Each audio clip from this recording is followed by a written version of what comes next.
Happening now at a local hospital, a study that's the first of its kind designed to fight a deadly disease. The Medical College of Georgia and Augusta University Health are part of a national trial using bone marrow transplants to cure people who have sickle cell disease.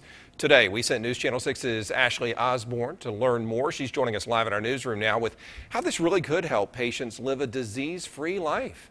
Well, a successful bone marrow transplant cures sickle cell disease. It won't repair the damage already done, but prevents any worsening because it allows a person to produce good blood cells. The lead doctor for this new study tells me the woman currently enrolled will be the first patient in Augusta to receive this kind of transplant.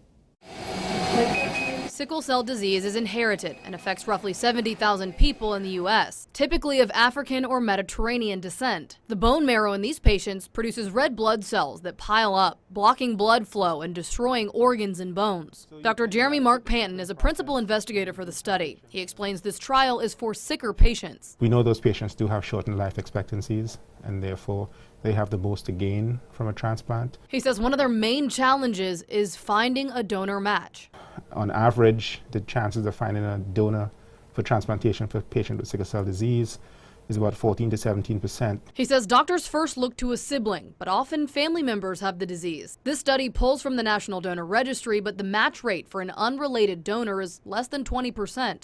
Bone marrow transplants for sickle cell patients are not new, but this study is unique because of its size. Roughly 37 centers participating. Also, they screen patients before knowing there's a donor match. If we do not find a suitable donor, then they are followed basically on standard of care.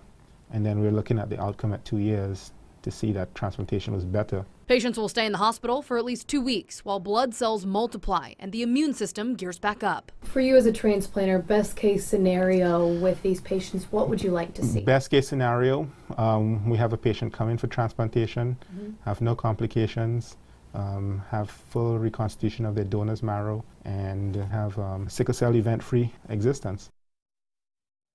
The goal is to enroll 200 patients in this study across the country. At MCG, they've screened 6 and enrolled 1.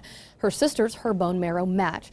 Now, she's from out of town, but again, guys, she'll be the first person in Augusta to receive this procedure. Live in the newsroom, Ashley Osborne, WJBF News Channel 6.